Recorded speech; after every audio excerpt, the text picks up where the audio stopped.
हाम्रो फर्स्ट भेट choice tailor, हाम्रो दाइको टेलरिङ बिजनेस थियो अनि ऊ त्यहाँ आएकी थिइन् अनि उसको बहिनीको ड्रेस सिलाउनुको लागि।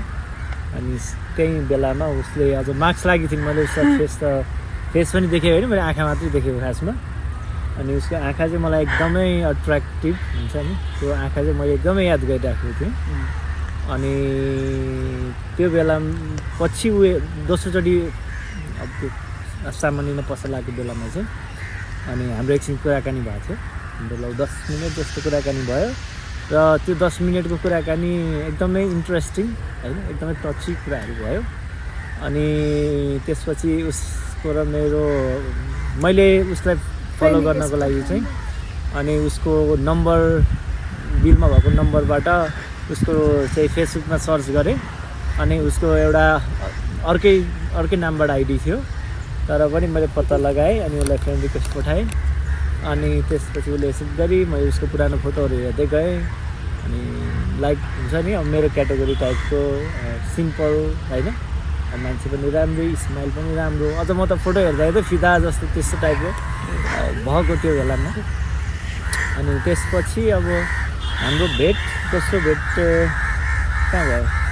दोस्रो भेट चाहिँ यस्तो भयो, मैले उहाँलाई भेट्न बोलाएँ। हामी कतै अब चिया खाउँ भने त्यो चाहिँ मैले बोलाएको थिएँ उहाँलाई। अनि त्यसपछि त्यहाँबाट नै हामी त्यही कलङ्की नजिकै एउटा क्याफेमा गएर चिया खाएको थियौँ। अनि त्यसमा पनि हाम्रो अब झनै नजिक अब गफहरू अब को मान्छे कस्तो भनेर यस्तो चिन्ने होइन, त्यो कुराहरू हुँदाखेरि दुईजना नै हामी एकअर्का नै अब आफ्नो टाइप हुन्छ नि, हामीले पार्टनरै मैले पनि उहाँ जस्तै उहाँको अहिलेको कुरा सुन्दा र उहाँ पनि मैले खोजेको जस्तै भेट्यौँ। अनि आज हामी यहाँ छौँ। त्यसपछि धेरै कुराहरू भए, बिचमा हाम्रो धेरै अप्स एन्ड डाउन भयो। अब म बाहिर गएँ, 2 इयर्स चाहिँ एकदमै क्लोज भयो। 2 इयर्स चाहिँ हाम्रो जुन बोन्डिङ, हाम्रो एउटा फ्रेन्डसिप, हाम्रो एउटा लभ लाइफ हुन्छ नि, अब डेटिङ हामीले काठमाडौँमा घुम्न बाँकी कुनै ठाउँै रहनु होला होइन। अनि दिनमै हामी 4-5 चोटि भेट्थ्यौँ होला। त्यो भएपछि हामी एकदमै क्लोज भयो। 5 चोटिसम्म भेटेँ हामीले, आउनुहुन्थ्यो मलाई। अनि अर्को कुरा मैले उसलाई भेट्दा सायद 18 वर्ष 18-19 त्यस्तै कति थिएँ, सानी बच्चा, सानी खुसी जस्तो थियो। अनि मलाई चाहिँ किन एउटा लाइक एक त बच्चा जस्तो उसको बचपना हरकतहरू पनि रमाइलो लाग्ने होइन। अनि मैले उसलाई एकचोटि हस्पिटलमा लाइक त्यस्तो कारणवश भेटेको थिएँ। अनि त्यो टाइममा ऊ हस्पिटलमा कुरिराखेको थिइन्। त्यो बेलामा चाहिँ मलाई अलिकति मोर लाइक एकजना रेस्पोन्सिबल मान्छे उसलाई खाँचो छ कि अलिकति एउटा सिनियर मान्छे उसको लाइफमा भन्ने जस्तो त्यस्तो टाइपको फिलिङ्स पनि आयो। अनि त्यही हो, अलिक बढी केयरिङ गर्न थाल्यो। केयरिङ हुँदै अब त्यो एउटा फ्रेन्डसिप केयरिङ हुँदै त्यो चाहिँ एउटा लभमा कन्भर्ट भयो। बिचको जर्नीमा चाहिँ उहाँले यति धेरै माया गर्नुभयो कि सायद म माया नपाएको मान्छे थिएँ। म खासमा मलाई माया नै चाहिएको थियो मलाई जीवनमा। यति धेरै माया गर्नुभयो कि म यो डिजर्भ गर्छु र भनेर म आफूलाई नै बिलिभ गर्दिनँ थिएँ, बिलिभ मलाई लाग्दैन थियो। अनि त्यति माया पाउँदा त मलाई त अब यस्तो अब पछि उहाँ विदेश गएपछि त मैले सोचेको थिइनँ अब हाम्रो बन्डिङै होला भनेर।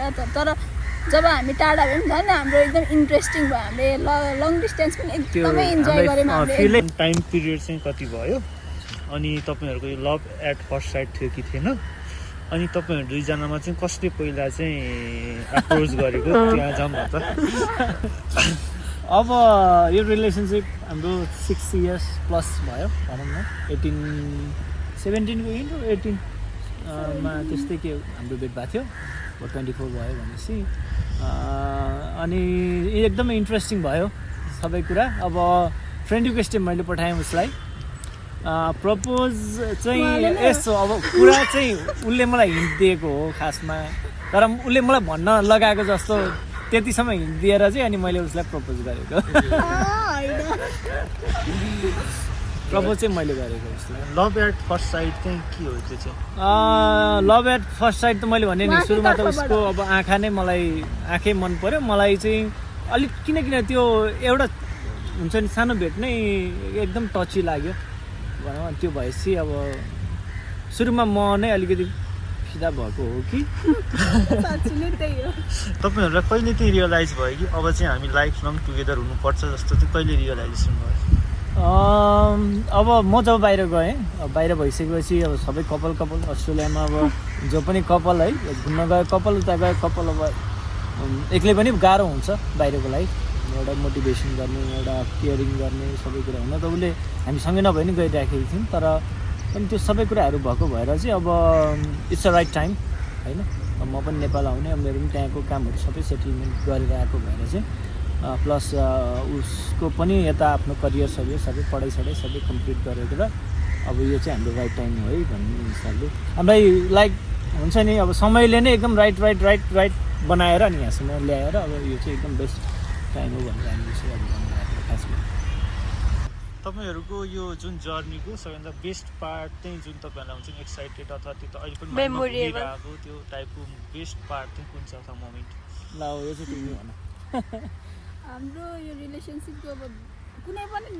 वर्स्ट पार्टै छैन कि एभ्री मोमेन्ट हामी अब पोजिटिभ वेमा सबै कुरा बेस्ट जे भइरहेछ बेस्ट जे भइरहेछ बेस्ट भन्ने हिसाबले हेर्छौँ तर पनि एउटा अब एउटा सानो मोमेन्ट छ होइन एक दिन उहाँ चाहिँ मलाई 5 चोटि भेट्न आउनुभयो क्या हामी एकैचोटि हामी कस्तो हुने भने कहिले घरमा आऊ एकछिन घर बाहिर आएर मलाई हेर कहिले अब क्याफेमा आएर एकचोटि चिया हो भन्ने यस्तो हुन्थ्यो तर त्यही सिरियल चाहिँ 1 डेजमा 5 टाइम भयो क्या अनि त्यो मलाई यो बिलिभै भइरहेको थिएन कि यो के भइरहेछ भन्ने टाइपको क्या अनि त्यो चाहिँ मलाई एकदम बेस्ट भयो ल यति कुनै पनि रिलेसनसिप यस्तो छ र अरूको टाइपको हुन्छ नि अनि त्यो नै मेरो लागि एकदम बेस्ट हो क्या अब मेरो उहाँ त मेरो लागि त अब त्यो गड गिफ्टेड होइन हो मलाई त्यस्तो लाग्छ अब उहाँ आफैमा बेस्ट हामी दुईजना नै मलाई बेस्ट लाग्छ पार्टको चाहिँ मेमोरेबल भनेको चाहिँ मैले लाइक अब म 25 इयर्ससम्म पनि अब मेरो बर्थडे भन्दा मैले कहिले पनि सेलिब्रेट गर्दिनँ थिएँ इभन साथीभाइ भयो भने यसो बरु खाजा खानेहरू जस्तो हुन्थ्यो अनि मैले केक काटेको थिइनँ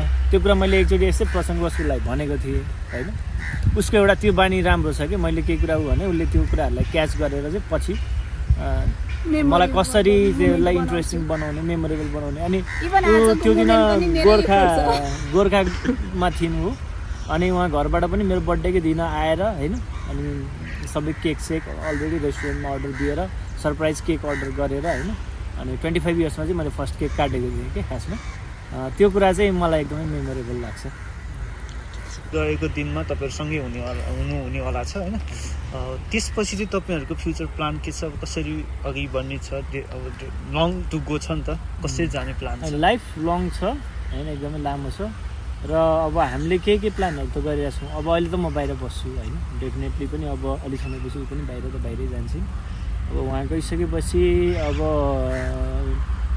अलिकति अब समय हामीले आफ्नो एउटा काम हुन्छ उसले पनि एक किसिमको आफ्नो करियर बनाइसकेको छ नेपालमा पनि त्यही करियरलाई बाहिर लगेर होइन उसले अझै त्यसलाई बेटर गर्न सक्छ जस्तो मलाई लाग्छ होइन अनि प्लस उसँग अरू स्किल्सहरू पनि छ उसले आफ्नो स्किल्स प्रयोग गरेर अब उसले आफ्नो एउटा काम त्यहाँ गर्छन् होइन मैले पनि आफ्नो एउटा काम गर्छु दुईजना अब सानो काम गरेर एउटा सानोतिनो घर बनाएर एउटा फ्यामिली भोलिको दिनमा होइन लङ टर्म बस्ने सोच चाहिँ छैन तर पनि आफ्टर 5 इयर्स चाहिँ हाम्रो जस एउटा सानो फ्यामिली एउटा घर आफ्नो एउटा चाहेको कुराहरू सबै हामीलाई पुग्छ जस्तो मलाई लाग्छ त्यही नै ल ओके